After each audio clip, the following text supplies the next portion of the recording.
अस्सलाम वालेकुम dear students. आज हमने इंतखाब किया है एक नज्म का, एक पोइम का, जिस पोइम का नाम है व्हाट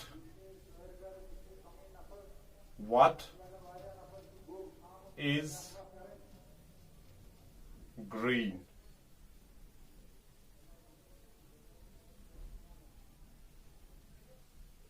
ये जो नज्म है ये लिखी है मैरी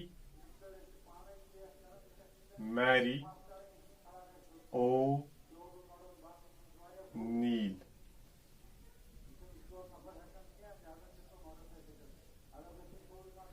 मैरी ओ नील ने ये नज्म लिखी है जिस नज्म का नाम है what is green. What is green. इससे पहले हम ये समझें कि इस नज्म के जरिए मैरी ओ नील हमको क्या समझाना चाहता है, हम इस नज्म की मॉडल रीडिंग करेंगे। तो मॉडल रीडिंग में हमें ये चीज मद्देनजर रखनी चाहिए कि हमारी जो प्रोनंसिएशन है वो सही हो और हम इंग्लिश लैंग्वेज को प्रोनंसिएशन के साथ पढ़े और सीखने की भी कोशिश करें कि हम प्रोनंसिएशन के साथ पढ़े। तो जब हम प्रोनंसिएशन के साथ इंग्लिश लैंग्वेज को पढ़ते हैं यानी रीडिंग करते हैं तो उसको मॉडल रीडिंग कहते हैं। तो मॉडल रीडिंग करेंगे हम सबसे पहले और उसके बाद समझने की कोशिश करेंगे कि व्हाट इज ग्रीन जो पोएम मैरी ओ नील ने लिखी है वो इस नज्म के जरिए क्या समझाना चाहता है। तो सबसे पहले हम मॉडल रीडिंग करेंगे। तो नज्म है व्हाट इज ग्रीन मैरी ओ नील की। इसकी रीडिंग जो है वो इस तरह है। Green is the grass and the leaves of trees. Green is the smell of a country in breeze.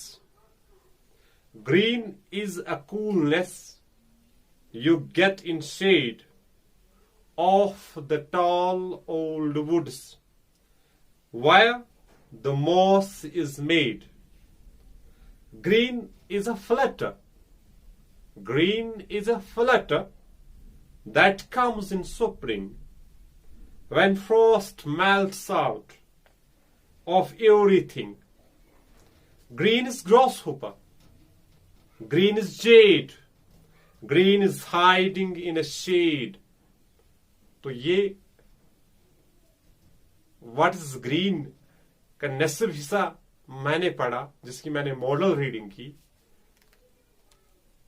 तो मैंने प्रोनाउंसिएशन का खास ख्याल रखा इसमें। तो आप कोशिश करोगे इस नज्म को, इस पोएम को इस तरीके से पढ़ने की। तो दोबारा से मैं रिपीट करता हूं। Green is the grass and the leaves of trees. Green is the smell of a country in bridge.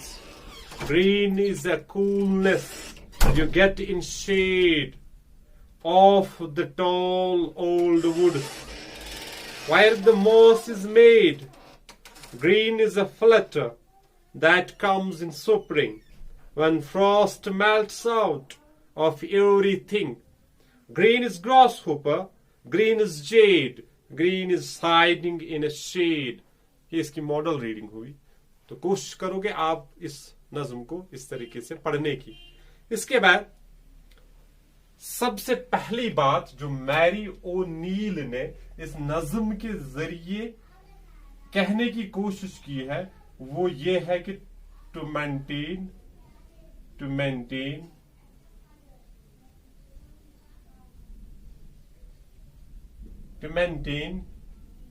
Piece.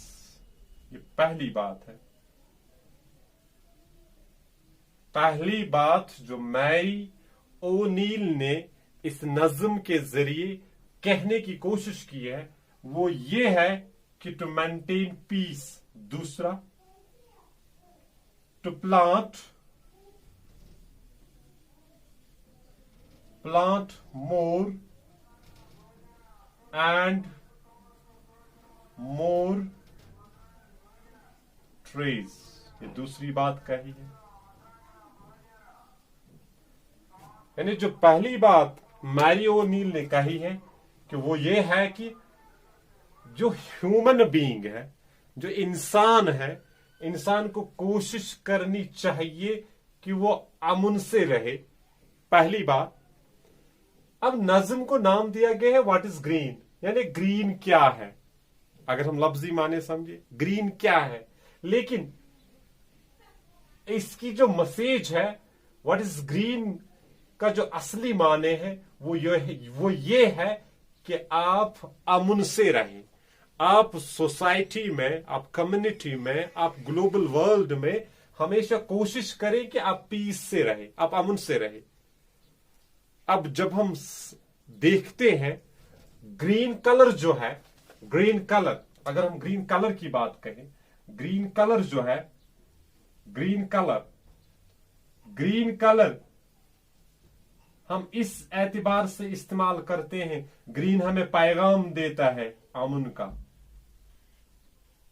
Green colour जो है वो हमें पैगाम देता है। ग्रीन कलर हमें हमेशा पैगाम देता है कि अमन से रहो। फर्ज करो दो ग्रुप है, वो आपस में लड़ रहे हैं। जब वो लड़ रहे हैं तो एक ग्रुप उठा तो उसने सब्ज कलर उठाया और लड़ाई बंद कर दी। तो यानी उन्होंने ये पैगाम दिया कि हम अमन चाहते हैं, आप भी अमन करो। इसका मतलब है ये जो ग्रीन कलर है ये पैगाम देता है कि आप अमन कायम करो। It's a symbol of piece.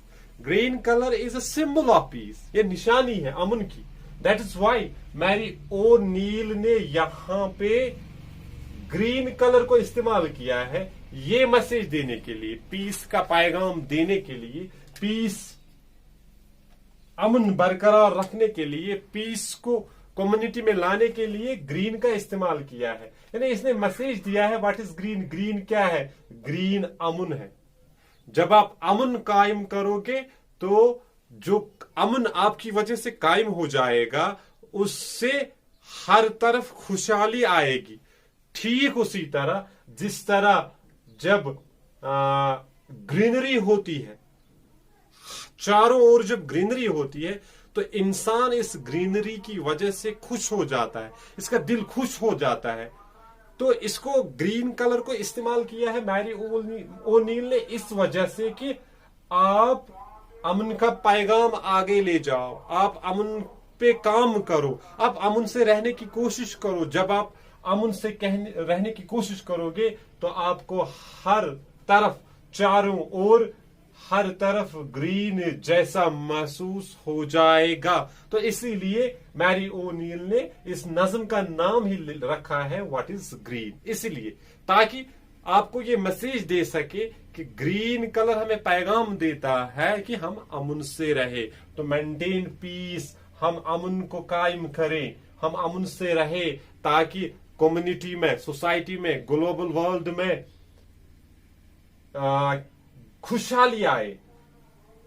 हर चारों ओर हर एक इंसान जो रहता हो वो खुशहाली से रहे।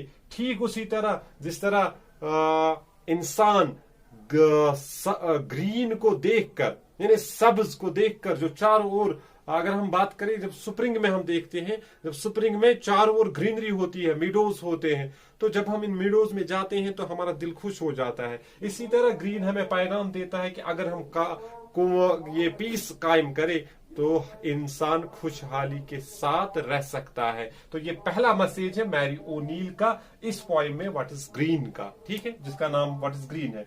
तो दूसरा जो मैरी ओनील का मकसद है वो ये है to plant more and more trees. इंसान के लिए मैसेज भेजना चाहता है कि आप ज्यादा से ज्यादा प्लांट्स को सो करो, यानी आप लगाओ, ज्यादा से ज्यादा पौधे लगाओ ताकि या ट्रीज लगाओ, या प्लांट्स, छोटे छोटे प्लांट्स लगाओ, वो बड़े हो जाएंगे, या ट्रीज लगाओ, वो जब चारों ओर ट्रीज आ जाएंगी तो उन पे भी ग्रीनरी होती है।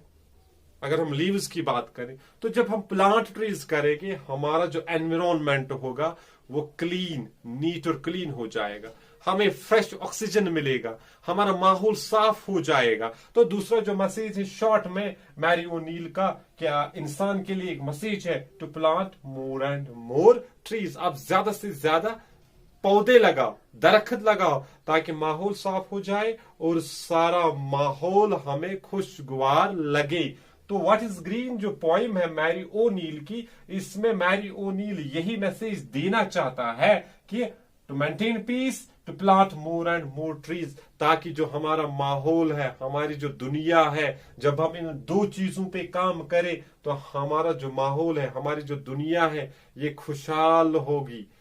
वैसे ही खुशहाल ये होगी जैसा एक इंसान ग्रीनरी को देखकर, ग्रीन को देखकर खुश हो जाता है, वैसे ही खुशहाली तमाम दुनिया में आ जाएगी अगर एक ह्यूमन बीइंग, अगर एक इंसान इन दो चीजों पे काम करे।